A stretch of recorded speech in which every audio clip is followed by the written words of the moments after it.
Okay, first of all, I appreciate for this opportunity. I'm really very happy to be in the cradle of all civilization. I'm happy to see a new awakening both in science, technology, and ideas.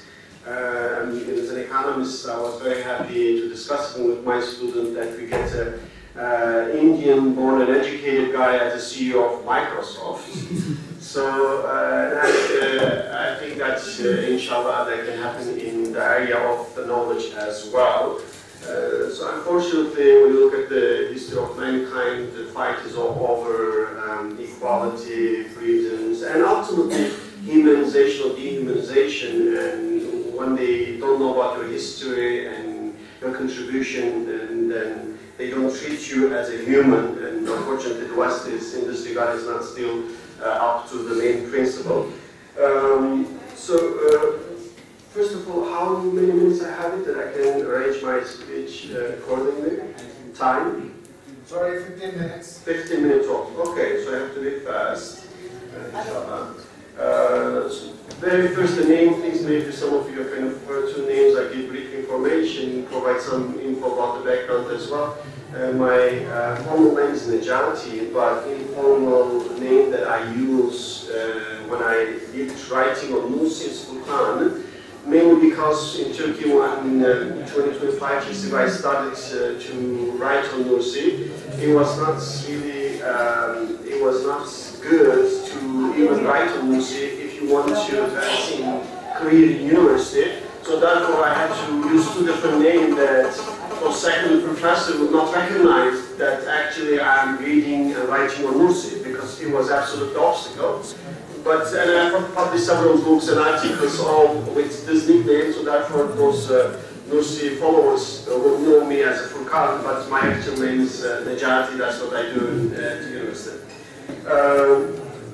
So what I want to talk basically, given the information I was given about your background, I want to have a very fast and brief review of modernity, postmodernity, and Nursi's idea as in constructing new civilization based on Quranic paradigm. To me, it's very important when we look at the West to start at least from the Enlightenment, or we should go back at perhaps as far as Greek. And in that case, when we look at the Western projects, I think the best way to call it is you can say this is a secular project, as it is now, and it relies on secular paradigms. And this is still, we are actually the children of enlightenment, and overall we are following or we are living what they designed for us. So therefore, when we look at the enlightenment movement in the West, so you see that basically this was a reactionary movement against Christianity, and with the many problems, of course, in the dark ages of church. And when they developed these projects, in this case, they decided to, rather than having paradise as Christianity promised, which has a lot of contradiction that you can get it, because they were selling basically property in paradise. So those enlightened thinkers, they found out this is nonsense, and they developed an alternative projects that are called enlightenment projects. With that, they said, you don't have to believe in this a false promise. We can build paradise here. So, and in this regard, when you look at it, so you look at the Industrial Revolution, you look at capitalism as well. This is really in one way is establishing paradise on earth, saying you don't need to really listen to this story from religion and hoping that you're going to go to paradise, and sacrifice your pleasure here. So in that case, they came up with this, when you look at this, they came up with the secular paradigm. They have to redefine everything, because everything was based on Christian theology, mainly, before that. So they came up with this, we'll call secular ontology, secular epistemology, secular anthropology, and very much they get rid of this teleology. When, in the Greeks, telos was there, but with the Enlightenment, they removed this one from the equation. So with that, they said that we can actually have a paradise here. I say that their promise of paradise rely on 3P. Is if you read Nietzsche, Nietzsche will say that human struggle is will for power. But when you look at the Western civilization, the secular Western civilization, you will see that basically 3P are the pillars of the civilization. Is power, will to power, well define that, pleasure, that's a utilitarian idea, and praise or fame. Those 3P is basically the pillars of the paradise. The idea is that if you really want to have a good life, you should get the power, you should do something to be praised, and you should pursue the pleasure, maximize your utility in the economic term. Now, when they succeeded in science and technology, and succeeded in economic terms, they start to sell this project to the world. That's what we call modernity. So modernity is basically selling the project of the enlightenment to the world. But then, what happened with modernity, then we got in a lot of problems. We got what I call, we have seen the dark side of the decadent civilization with modernity. When you look at it, it turned out to be the promise for the paradise actually failed. Rather than having a paradise, you get a lot of problems. When you look at particularly in a family, we got problems that no almost functioning family anymore. So we get problem with morality. The Kant's idea of secular morality didn't really work. We get crisis in this regard. What I call eventually, we've got problems with human happiness. People start to have a lot of problems. We call depression. Becomes really modern disease. What I said that the Western projects, the secular modernity projects, end up causing several suicides. First, causing people to really commit suicide because you remove the meaning of life. Ultimately, there is no real meaning for life. If you read Nietzsche, you will see why and how he lost his mind when he understood the very essence of the Enlightenment projects. Then, and also look at one of the good examples, just look at South Korea. South Korea versus North Korea is very modern economically and culturally, but look at the suicide rate in the world. South Korea is number 2 in the world. Now, what does it mean to advance in science and technology, in money and wealth, and then commit suicides? I mean, read the example. Hoffman, one of the actors, was on the news just a few weeks ago, or a week ago, or 2 weeks ago. And why? Because he pursued the path, tried to be happy, he couldn't. He tried to use drugs and ultimately killed himself. And we know Michael Jackson had the same story. Fame wasn't helpful, money wasn't helpful, he had all. But he had to eventually try drugs and got killed.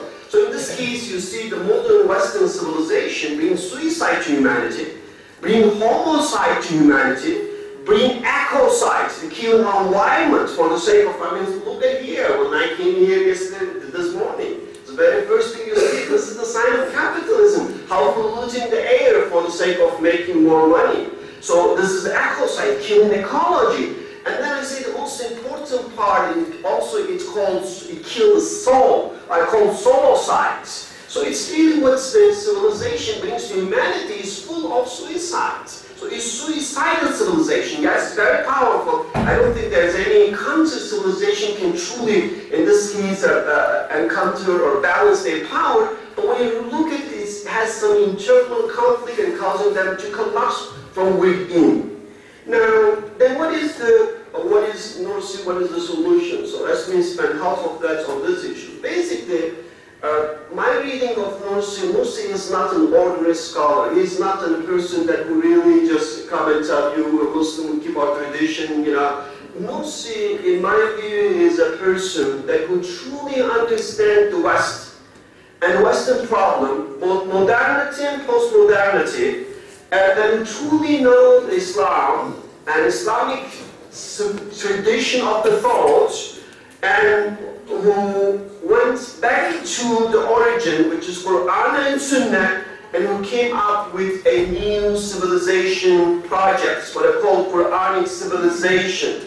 In that case, his idea is not really just to help some Muslim or to fight with, let's say at his time, Mustafa Kemal, the secular that who were running the country, his idea, in my views, is coming with a new civilization project which can not only save Muslim, but can save the humanity as well.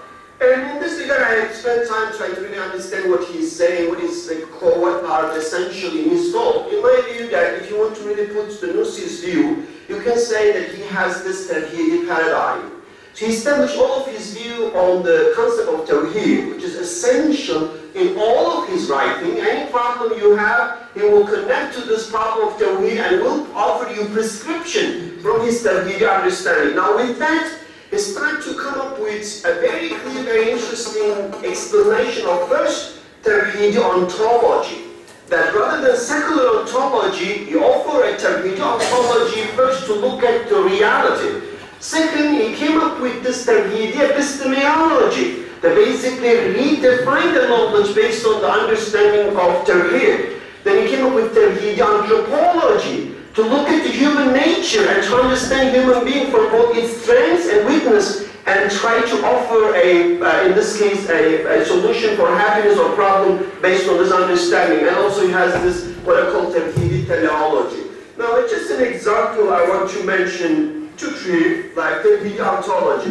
Now, when you read, let's say, many accounts, when you look at, in this case, the universe in front of him, and you realize that really it's hard to understand its ontology, the reality, and ultimately he came up with this concept of dividing the reality. He called the phenomenal world versus noumenal world. Because when you look at it, he couldn't see a unity in the world. There was no tawheed in the world. So he divided this one. He called one is a phenomenal, one is noumenal. Phenomenal is the physical world in his world that you can look and understand with the logic, with the mind. And he said this is what scientists are trying to do. But then he said there is the noumenal world, that this is the world of faith and belief. So everyone is entitled to their own faith. We cannot really apply the law or the rule of logic to this area. Now, it's good when you look at the Western talk, but what I read kind of said, I'm sorry, I cannot accept this idea. Or Nursi will never accept this idea, because in Nursi's idea, there is no phenomenal and noumenal worlds. There is the unity, tawheed of both worlds. Because what you call the phenomenal world, in the word of Nursi, those are the mu'jizat al-qudra, those are the miracle of the power. Those are basically the works of one God.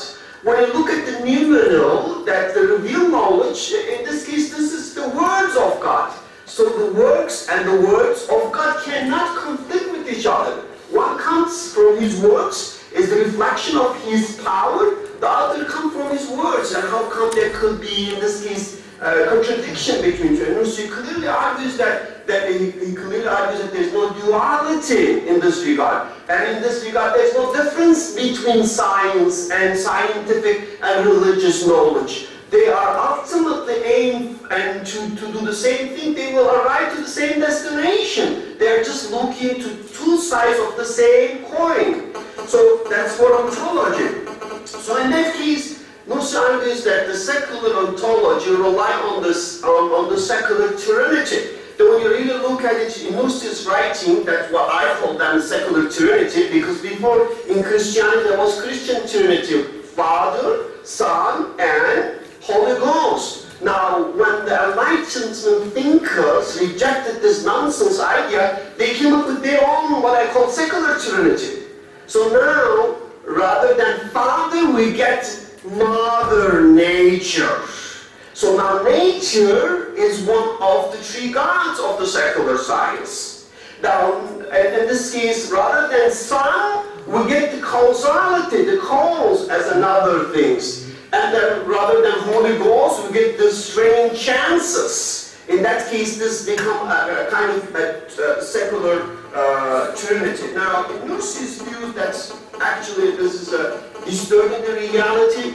This is not the reality, and when we look at the reality from Quranic light, we see differently. So in this regard, Nursi argues that we can read everything in two ways, which we call ma'na harfi and ma'na ismi. Ma'na ismi, that's what the secular sign is doing, means that you look at the event on their behalf. Ma'na harfi, that you make connection and read them as the works and the words of God and make such connection in this regard that you will not see any duality, any problem. So in Nursi's views, the problem in secular epistemology, they do not really look at from a Ma'na harfi, they look at from Ma'na ismi, and they see differently. But if they truly look with Ma'na harfi, means in the names of God, they actually will not see any duality, they will see the unity. So very last things, maybe I think I'm almost out of my time. So is on Tawhidi anthropology. In Nursi's views that really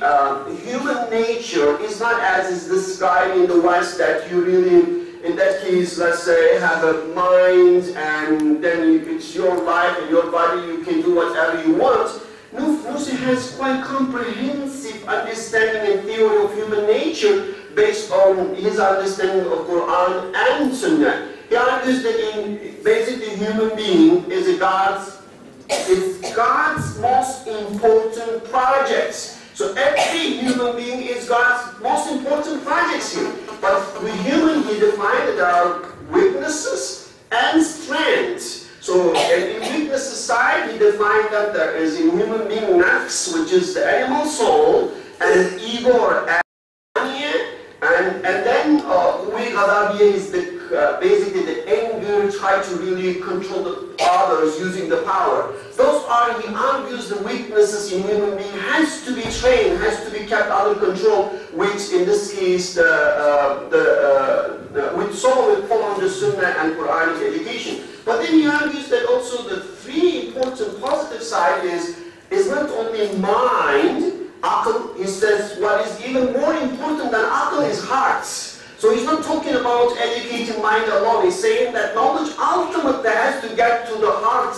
And whatever get to the heart, that's really become what he was tasdiq, a real applicable knowledge. So he come up with the concept of heart even more important than mind as a source of gaining knowledge. Because in Western secular education system, everything is just a mind, that you educate mind, you learn through mind, you discuss through mind. When Nursi argues that heart comes first and is more important than mind. Then there is mind, and the third thing is wijdan, which is conscious, that's also very important. And with all three positive, three negative, he comes up with this concept of free will, iradi juz'iyya. And he argues that this is really what makes human human. And he establishes idea of freedom based on the concept of this free will. And he argues that for that reason there is no room for depression as it was presented in the video. So for that matter, Nursi argues that the real happiness of human being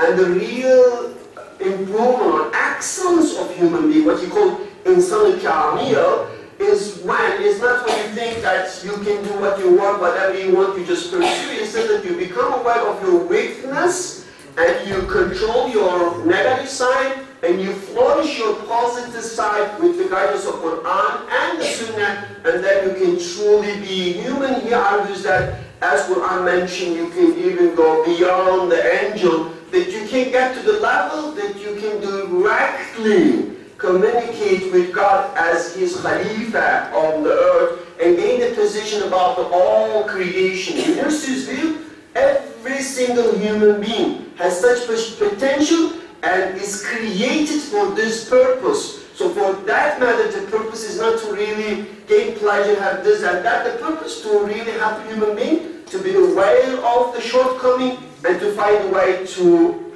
strengthen the positive side, to truly be a human in Nursi's term, and in that case to go even beyond angel. So that's how Nursi perceived, in this case, the real paradise. And Nursi argues that basically you don't even need to wait for the paradise in the hereafter. If you truly follow the Quranic and Sunnah path, you will find happiness in this world as well. And furthermore, Nursi argued that the true, authentic, lasting joy and pleasure can only be found in such life as it is described by Quran and the Hadith. So that's what Musi tried to write and what he mentioned in detail in all of his 6,000 pages of books, and explain it and try to really help us to overcome the disease of the modernity and postmodernity, and to really find both happiness in this world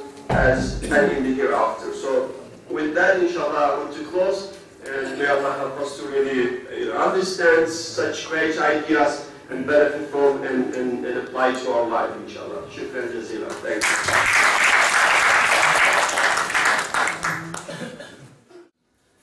It was really wonderful to listen to you, sir. My question is, it's not related to Turkey or directly to university, but it's rather related to the idea of modernity in general. Because as you mentioned, sir, modernity started against that church hegemony and misinterpretation of religion by the church. But somehow modernity actually won, and the idea which is prevailing now is that of idea of modernity or post-modernity. Right? Even today, religion is not that dominant.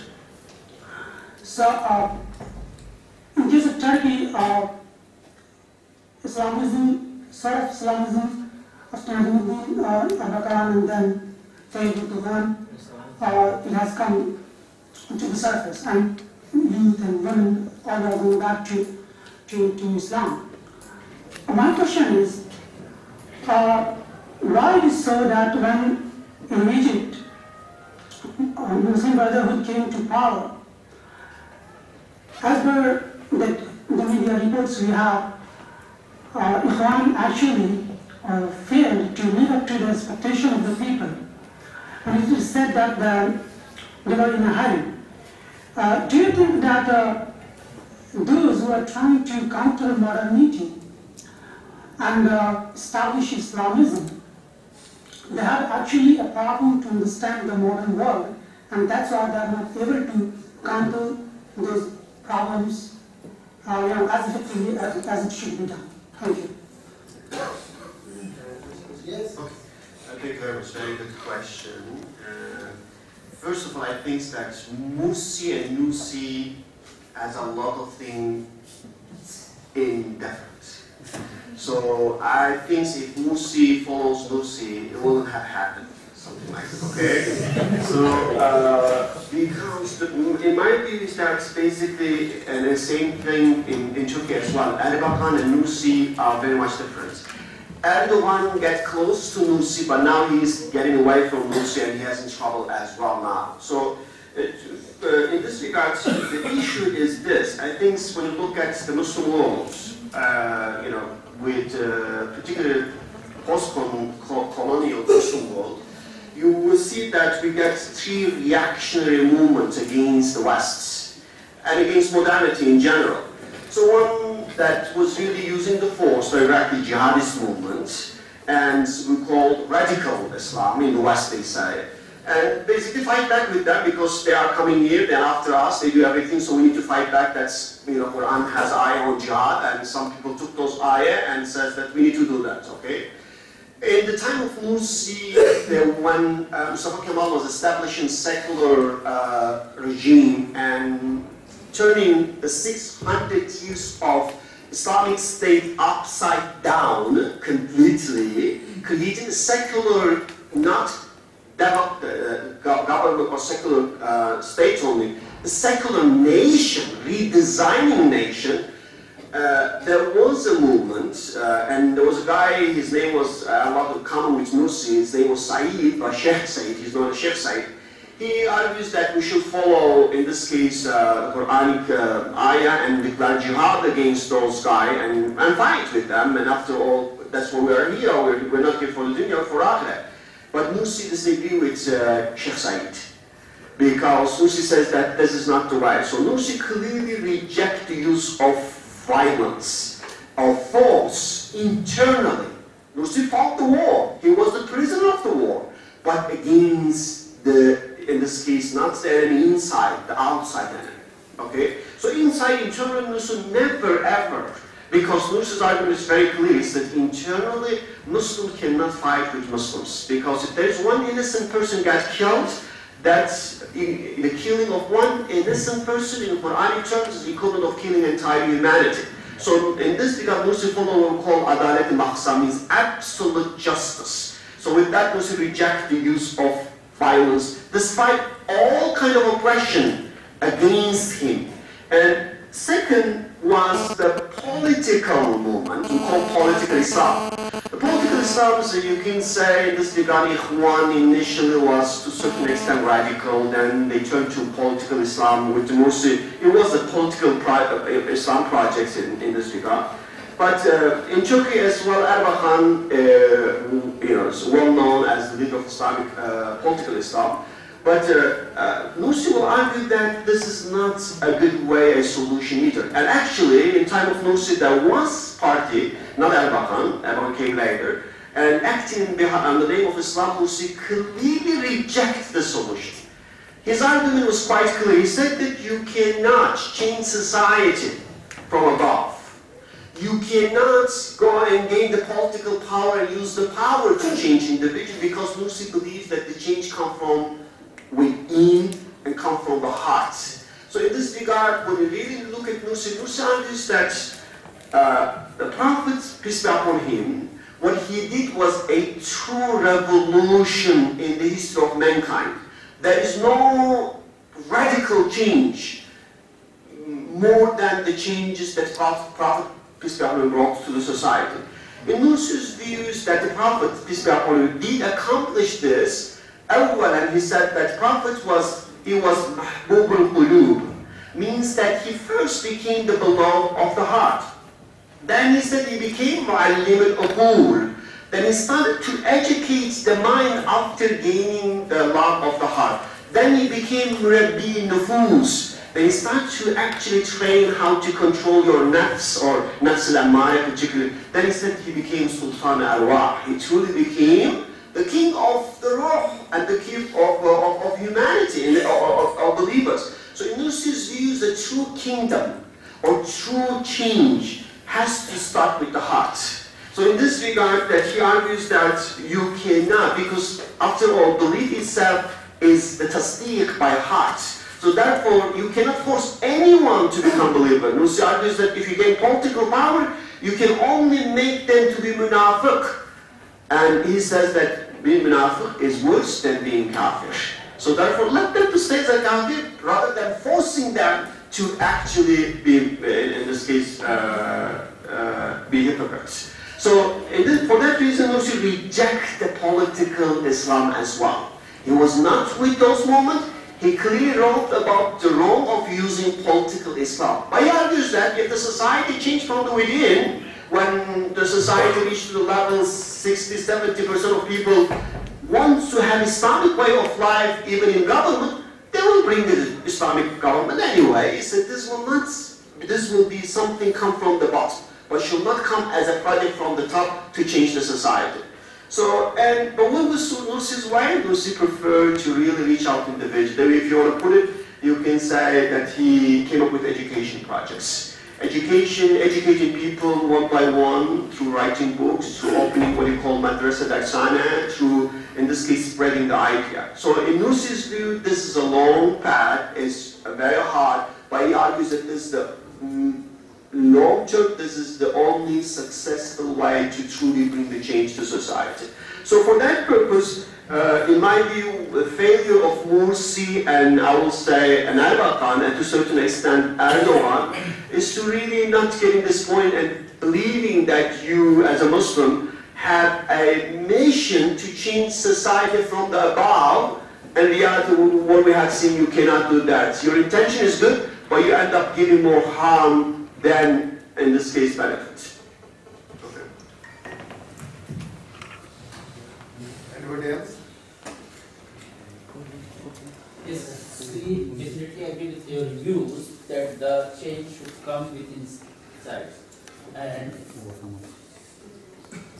but what about these regimes that are dominating the society or the countries, and they have so powerful grip on everything, that nobody can raise even his voice through pamphlet or through any other media. So what about this?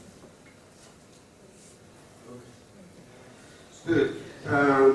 Yeah, I think in Nursi's view that when you read the study Nursi's life, you will see that the oppression that he faced, 28 times of being poisoned, or 18 times of being poisoned, 28 years of being in prison and exile. And the treatment that he had, I don't think any one of us will have it. Despite all this, he rejected the use of force to rebel against the regime. Why? I absolutely believe he believed in the power of ideas, the power of haqiqah, the truth, the power of knowledge. Because he absolutely believed that the change eventually comes from the strengths of idea. If what you have is truth, and if you can live the truth, share the truth, present the truth, he argued that al-haqqu ya'alu wa la yu'la alayh, that eventually what will prevail is the truth, is the idea. So the strength really comes from the strength of the knowledge. Therefore, I will say, several years ago after 9/11 in the US, they made a very nice documentary on Islam called The Empire of Faith. And it's very, very good, and they're describing the first 100 years of Islam, the rise of the Islam in the first 100 years. And they titled the documentary as Empire of Faith because they realized that this was not really the empire of power, the empire of money, anything. This was nothing other than faith, but a true faith which relied on authentic knowledge, verified knowledge. So I believe that's really, and eventually, when we're going to, look at even history, when we look at the Mongols, when they conquered, in this case, Abbasi, they were powerful than them. But eventually, the idea they had was not powerful. They had to fail and embrace Islam themselves. So to me, that's really, if you ask Nursi, Nursi will say that, yes, you will, you of course have a right to defend yourself. In other words, you're not going to get silent. Nursi was never silent. Despite everything, he never even disguised himself. But he never preferred to use violence because he said the violence is not going to really bring what you aim for. So that's the, otherwise, it doesn't mean that you should stay silent, you should not object your voice. No, absolutely, if you read Nursi, Nursi said everything you could say against Mustafa Kemal directly. And you cannot even say many things that he said those days, even today's maybe you cannot say.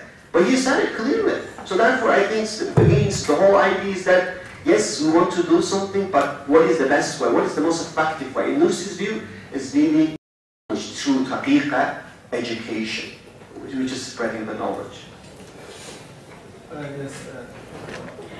As per Sayyid Nursi, there was no duality or conflict between modern sciences and religious sciences. So, what was his approach to reconcile between these two sciences? What was used as? His approach. What was his approach to reconcile between modern sciences and religious sciences? Yes. And that's why I think even in the video that we watch, I didn't like the way that they put it, the words. It's absolutely, the one phrase it says that Nursi suggested to have science and religion side by side. That's not Nursi ways actually. Nursi does not, this is in Turkey we call the Imam Khatib, there are schools, there are no schools that you have both religious courses and scientific one.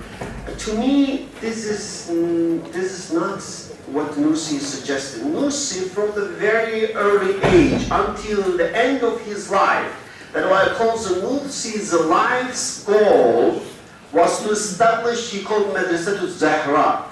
So Madrasatul Zahra is a Nursi's project of integrating scientific and religious knowledge.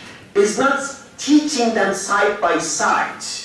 In that case, Nursi basically, from a very early age of his life, saw the problem in education, secular education. He saw that there are those madrasa that they actually teach religion, they deny the science. They see science like make you to be secular, and we can be an atheist, maybe to a certain extent. He said this is absolutely wrong. Then he saw also there's a secular schools, the maktab, that in that they have the secular science but without really having education. Nursi came up with this project that's called Madrasa to Zahra. Madrasa to Zahra is like similar to the Al-Azhar, and he says that it means that the sisters of Azhar. So he says that basically we should, what are called, we should present the science through the through ma'na harfi. Through ma'na harfi in the sense that basically, as I mentioned, if we look at the world as the works of Allah, and if we read through the light of Quran, we will see that what this in reality, those are the same ayah that for Quran refer to the works in the universe as an ayah too. Now ayah refer to the chapter or ayah verse in Quran, but also Quran uses the terminology. Same ayah refer to the bees, refer to, let's say, the plants, the animal. Those are ayah too. Why? Because both of them in reality convey the message. So in this regard, Nursi argues that what we need to do, we need to have education through Ma'na Harfi. Now, for that, I think one of the elegant piece that he wrote is 12th word. The 12th word is amazing in this regard to really tell us how we can understand this secular paradigm behind the current science, and how we can really change this one, presents the very same reality, but through the Ma'na Harfi, as in this case, Islamic knowledge. So for that purpose, I think in Nursi's views that if you just, let's say, what I've seen, in Malaysia, they have this International Islamic University. I've been there several times, and talks about their rectors and other individuals. What I've seen that they get this Western scientific knowledge and just insert certain ayah and hadith inside, and then they argue that this becomes Islamic knowledge. It's not Islamization of knowledge, and as they argue. Islamization of knowledge has to first start from Islamic paradigm. So in that case, has to basically be a way to really integrate, rather than just teach them side by side. And I will argue that Nursi provide ample examples directly on how to do that. But unfortunately, I will say even the followers of Nursi have not reached the level to really present this one as a concrete project that can be really put in practice now. But I will say still work in progress. Nursi have the foundation there, but the followers of Nursi has a lot of work to do to get to this level. Thank you. Yeah. I'd like to know from you. My question is related to the authenticity. Well, in the recent times, we don't see any other scholar in the entire world who has tried to explain Quran and Hadith so scientifically. And we have in India Sir Sayyid ibn Khan, who has tried to explain very rationally or scientifically. But I think that there is no match to Sayyid Nursi. Related to this, my question is, Sayyid Nursi was trained in religion. So on that count, when he was talking about Quran, he's interpreting Quran, he is authentic because he has been trained in religious sciences. As far as he is trying to explain Quran in scientific terms, so was he trained in the modern science? Did he study as he studied Arabic and Islamic sciences? So how authentic in his interpretation of Quran scientifically? So this is some of scholars raising this question. Maybe considering him the most authentic interpreter of Quran rationally, scientifically. But was he trained in modern sciences? Yeah, two issues. One is in terms of his authenticity and his connection with Quran. It's when you read the biography of Nursi, we call himself old Said, new Said. We all cite that when he was engaged in philosophy, Western science, and Islamic scientific knowledge, new Said, that's what he started to actually write his books. And in that time, he has nothing other than Quran.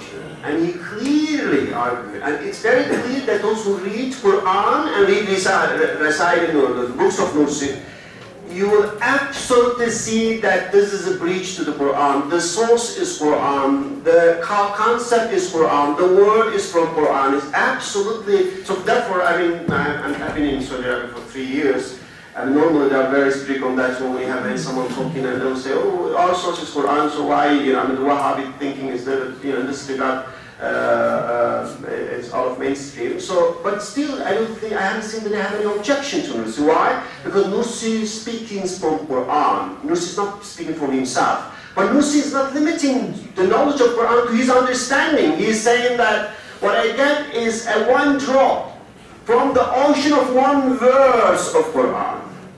But his drop is an ocean for us when you try to read and understand. But he wouldn't say that this is everything still. He wouldn't limit the knowledge in Quran to his understanding even. He will say, this is drop. If you benefit, go, the ocean is out there. So he established, he tried to do everything to establish the bridge between us and Quran. But his argument is that we basically need to look at Quran as the Sahabi used to look at the companion, who used to look at the Quran. So his argument is that we do not truly get the soul of the Quran. He argued that we are very much far from the real essence of Quran. So we only have the outside appearance of the Quran and memorize them. And amazing. And for that reason, Mursi, even though he had an amazing memory, he memorized to a certain extent, and when he saw this approach, he stopped to even memorize the whole Quran. And I really still knew that, but he was against the idea of to get the word without getting the meaning. So therefore, he put his efforts to really get the meaning of Quran. And I think anyone who truly knows Quran and knows Nursi cannot have any objection saying that Nursi's writing is out of Quran. And they will absolutely see that everything Nursi, I will say when I first encountered Nursi 25 years ago, maybe 25, 30 years ago, and I thought that Nursi is really very original thinking, and those ideas from Nursi, and of course Nursi was ideal for me. I really like his work and I enjoy it. But then, when I started to look at Quran, I realized that Nursi absolutely has nothing new. Everything Nursi said is actually in Quran. The problem is new to us because we fail to see what is in Quran. So therefore, you know, Nursi basically makes what is in Quran visible to us because we get distant from Quran. That's, I think, my view. Now, in regard to science, yes, Nursi in his early life, he studied science very much. He even published 1 or 2 books on that, one on logics, math. And he memorized, we call 80 books from scientific subjects, memorized them and repeating them in memory. And he was debating with the expert of the field on science, in geography, on science, and defeating them. So he was absolutely well-versed in the science. But later on, when he came back to Quran alone, he called all of those knowledge as just, he says, is like a junk that you can burn them with the light of Quran and turn to the ma'rifah. Without that, he argues this is just, in this case, a false idea to a certain extent, and it's just a useless knowledge. So he argues that you need to turn this, what you call scientific knowledge, to ma'rifatullah, to the knowledge of Allah by looking through the ma'nai harfi. I think we're running short of time. Because what Nursi talks about, and my aspect is more for the implementation. I'm talking from a political point of view. My question is from that religion and state. That's the point of view. There are a few questions. One general question is how far Turkey state itself is taking up Nursi in its state mechanism. Second thing is that when we talk about Nursi himself becoming a prisoner of war, then at that point I'm trying to say that you have to distinguish between the insiders and outsiders. Now how do we draw this line? Who is us, with us, who is outside? Is there a demarcation line? Because this becomes very problematic when you implement these ideas in a state from the political perspective. So inside also you mean that believer, non-believer? Probably, because believer, non-believer, because in today's time, when you talk about hypocrisy, kufr, it's very difficult to define who. Either you take people on their face value, what they say, because even in the story of Nuh, he wanted his people to come in, and then he was said, "It's not from you." Yeah, brief comment. Okay, so the first part, how much Turkey actually learned from Nursi, I will say if you really read the Turkish success story compared to, let's say, what we have seen in Syria, in Egypt, and I would say Turkey relatively, because we had the regime worse than the regime they had it, if you really read the history of Turkey. But I will argue that we are, in this case, so far at least more successful in this regard to bring positive changes, transformation. And I will argue that absolutely those who truly study will see that Nursi has a great, in this case, credit to be given for that. Absolutely. And when they follow the Nursi's idea, I think they do much better. So as I mentioned in case of Erbakan and Erdogan. The second question of, what I say is this is the question of basically, how we find we and others. I would say Nursi's idea is more encompassing rather than really separating. Because Nursi finds that there are a lot of things unite us rather than dividing us. And Nursi is all about finding what really unites us in this regard. With everyone, even with the non-Muslims to a certain extent. And we saw in the video with the people of other faith as well. Because Nursi's idea is eventually that our mission here is not to our mission, we cannot give anyone hidayah. If other means that they are potential believers, that we can set example for them, we can gain their heart, we can reach out to them, they can be like us as well. So Nursi's idea is that really, that we cannot really separate people. We should see everyone as potential to be the best of the best. But for that, the main way is to really gain their hearts, to be a good example, to guide them in the knowledge, to guide them in amal, in the work. Then they can eventually, it's up to them, because we cannot change their hearts. And therefore Nursi argues that if you believe you can give hidayah, this is shirk. Hidayah comes from Allah, Quran is very clear on that one. So for that reason, Nursi doesn't see his role to really separate people and force them a little bit. But he argues, of course, you will defend your rights, you will, but his argument is that if you really want gain over the others, that can happen through gaining their hearts. So therefore, I will say Nursi in this regard is very much, and he will say when people ask about the Quran says do not take a Christian and Jews as wali, Nursi will say that how about in Islam that you're allowed to marry two Christian and Jews, as and he argues that how can Islam will allow you to marry a Christian and Jew and will be your wife and you will not love. That's impossible. The means that Nursi argues that you can find a good character and still love, but you will not like their faith. You will not like that they're, in this case, wrong things, but you can still find some good quality trait and love them. That's his view.